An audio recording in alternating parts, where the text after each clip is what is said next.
कुछ फोन की जांच से सॉफ्टवेयर के हमले का पता चलता है। लेकिन फ्रांस से आ रही खबर बता रही है कि यह मामला हवा हवाई नहीं है। एनडीटीवी के अरविंद गुणाशेखर की रिपोर्ट है कि फ्रांस की राष्ट्रीय साइबर सुरक्षा एजेंसी ANSSI ने पुष्टि कर दी है कि मीडिया पार्ट के 2 पत्रकारों के फोन में पेगासस था। इस सुरक्षा एजेंसी ने इन पत्रकारों के फोन की फोरेंसिक जांच की है। मीडिया पार्ट भी उन 17 मीडिया संगठनों में शामिल है जिन्होंने मिलकर पेगासस जासूसी कांड का पर्दाफाश किया है। इसके 2 मतलब हैं। आतंक के नाम पर बेचे गए इस सॉफ्टवेयर का इस्तेमाल पत्रकार के फोन की जासूसी में हुआ है। दूसरा, मीडिया पार्ट रफाल घोटाले के पर्दाफाश से भी जुड़ा है। यह पहला ऐसा मामला है जब किसी सरकारी एजेंसी ने इस मामले में जांच की है और आरोपों को सही पाया है। यह बड़ी बात है क्योंकि इस प्रोजेक्ट से बाहर मीडिया संस्थानों के लिए संभव नहीं था, एनडीटीवी के लिए भी संभव नहीं था कि इसकी पुष्टि कर सके। सबके पास फोरेंसिक जांच की सुविधा नहीं है और ना ही सूची, इसलिए स्वतंत्र तौर पर पुष्टि करना मुश्किल हो रहा था। लेकिन फ्रांस की सुरक्षा एजेंसी ने पुष्टि कर दी है कि 2 पत्रकारों के फोन की जासूसी की गई। इस मामले में फ्रांस के राष्ट्रपति मैक्रों के भी फोन का नंबर संभावित लोगों की सूची में आया था। इस पर्दाफाश के बाद फ्रांस में जांच शुरू हो गई और फ्रांस के राष्ट्रपति ने इजराइल के प्रधानमंत्री से फोन पर बात भी की। मैक्रों ने इस खबर के आने के बाद अपना फोन भी बदल दिया था। NSO अभी तक कहती रही है कि जासूसी के लिए संभावित लोगों की जो सूची सार्वजनिक की जा रही है वो सही नहीं है। भारत सरकार भी इस तरह की सूची को मनगढ़ंत मानती है और जांच से इनकार करती है। It's a big event in this investigation. We, as Mediapart, we complain to the public prosecutor the day of the revelations by Forbidden Stories and the Amnesty Lab. And yesterday, it was an audition by the French police. And during this audition, the technical expertise of the French administration confirmed the infections of our phones, my phone and one journalist, Lenaïd Brodou, Mediapart journalist.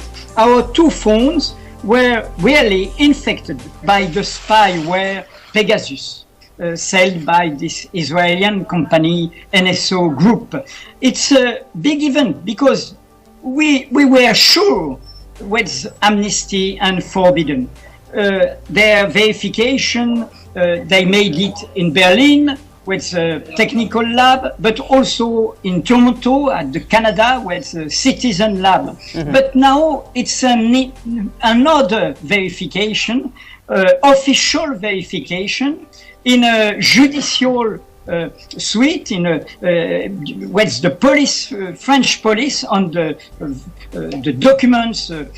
It's written now, and that's a big event because we hope that the justice will make all the truth about this story. France की इस report के बाद Pegasus जासूसी कांड को हवा हवाई बताना आसान नहीं रहेगा। उसकी इस जांच से इजराइल की मुश्किलें बढ़ सकती हैं, क्योंकि शक किया जा रहा था कि इजराइल जांच के नाम पर खाना पूर्ति कर अपनी इस कंपनी को कहीं बचाने का प्रयास ना करे। लेकिन इस पूरे मामले में फ्रांस की यह जांच एक मजबूत पक्ष बनकर उभर रही है।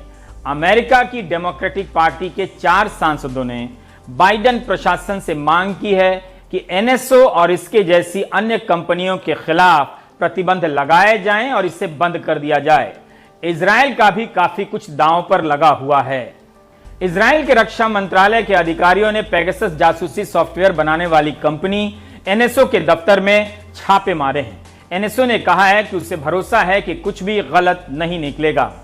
यही नहीं, अमेरिका की नेशनल पब्लिक रेडियो NPR बहुत प्रतिष्ठित है। इसकी खबर से अंदाजा मिलता है कि मामला कितना आगे बढ़ चुका है। NSO की कंपनी के एक कर्मचारी ने NPR को बताया है कि कंपनी ने कई सरकारी क्लाइंट को अस्थायी तौर से निलंबित कर दिया है। देशों का नाम नहीं बताया है। किन देशों की सरकारें हैं ये पता चलना जरूरी है, क्योंकि कंपनी इस बात की जांच कर रही है कि जासूसी हुई है या नहीं। यह कंपनी दावा करती है कि सिर्फ सरकारों को सॉफ्टवेयर बेचती है, वो भी इस शर्त पर कि इसका इस्तेमाल मानवाधिकार के उल्लंघन में नहीं होगा। फ्रांस की साइबर सिक्योरिटी अथॉरिटी ने जांच में पाया है कि मीडिया पार्ट के 2 पत्रकारों के फोन पेगासस स्पाईवेयर के जरिए टारगेट किए गए थे। तो ये बात अब पुख्ता तौर पर साफ हो गई है। ये वहां पर एक बहुत बड़ा मसला बन गया है, क्योंकि फ्रांस के राष्ट्रपति इमैनुअल मैक्रों का नंबर भी पोटेंशियल टारगेट के लिस्ट पे था। हालांकि उसके बाद उन्होंने फोन बदल लिया है। मामला इतना गंभीर है कि कोर्ट ने वहां पर आदेश दिया है, वहां पर सरकार ने आदेश दिया है जांच के, और वहां पर जांच चल रही है। इजराइल भी इसको काफी गंभीरता से ले रहा है। उसके रक्षा मंत्री वहां पर पेरिस गए और फ्रांस की रक्षा मंत्री से मिले, कहा कि उस पूरे मामले को लेकर वो बेहद संजीदा हैं। दूसरी तरफ इजराइल में एक जांच कमीशन बिठाई गई है। वहां के रक्षा मंत्रालय के और बाकी जो एजेंसियां हैं उनके प्रतिनिधि एनएसओ जो ये स्पाईवेयर बनाती है उसके दफ्तर गए, वहां पर इंस्पेक्शन किया।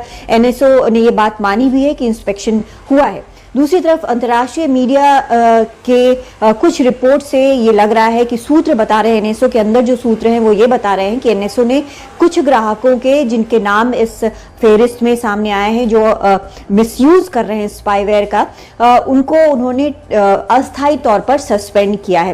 हालांकि उसके पास ये भी अख्तियार है एनएसओ के पास कि वो कौन कौन से टारगेट हैं उसको देख सकता है, ऐसा बताया जाता है, और उसको अपनी तरफ से लाइसेंस भी वो पूरी तरह से रद्द कर सकता है। तो दूसरी तरफ हंगरी में जहां पर सरकार पर ये आरोप लगे हैं कि वहां पर वकीलों, एक्टिविस्ट और पत्रकारों को टारगेट वो कर रही है स्पाईवेयर के जरिए, वहां पर बड़े प्रदर्शन हो रहे हैं, वहां भी जांच के आदेश हुए हैं। तो 2 जगह तो निश्चित तौर पर जांच के आदेश दिए गए हैं। इजराइल में जांच कमीशन बन गई है, लेकिन भारत में जहां पर 300 फोन नंबर जहां पर सामने आए हैं, जिनमें 40 से ज्यादा पत्रकारों के नंबर हैं, वहां पर अभी तक इस पर कोई भी चीज साफ तौर पर सरकार की तरफ से नहीं कही गई है। ना ये कि ये सॉफ्टवेयर, ये स्पाईवेयर खरीदा गया था, ना इसके आगे कुछ भी कहा गया है। तो देखते हैं कि यहाँ पर आगे क्या होता है, लेकिन दूसरी जगहों पे जांच के आदेश है, मुकदमे भी इसमें हो सकते हैं। दिल्ली से कादम्बिनी शर्मा, एनडीटीवी इंडिया। तो यह खबर इतनी हल्की नहीं है कि कंपनी जांच कर रही है और तब तक उसने अपने क्लाइंट को निलंबित कर दिया है। एनएसओ सिर्फ सरकारों को ही सॉफ्टवेयर बेचती है।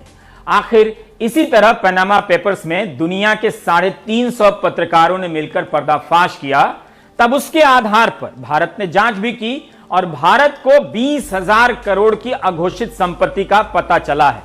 इसकी जानकारी इसी सत्र में वित्त मंत्री निर्मला सीतारमण ने दी है।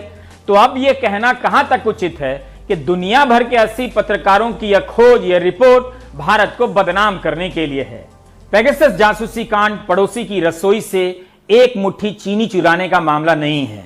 हमने इस तरह के ग्राफिक से कई बार बताने का प्रयास किया कि कोई आपके फोन को दूर से कंट्रोल कर सकता है, फोन बंद करने पर कैमरा ऑन कर सारी बातें सुन सकता है, देख सकता है।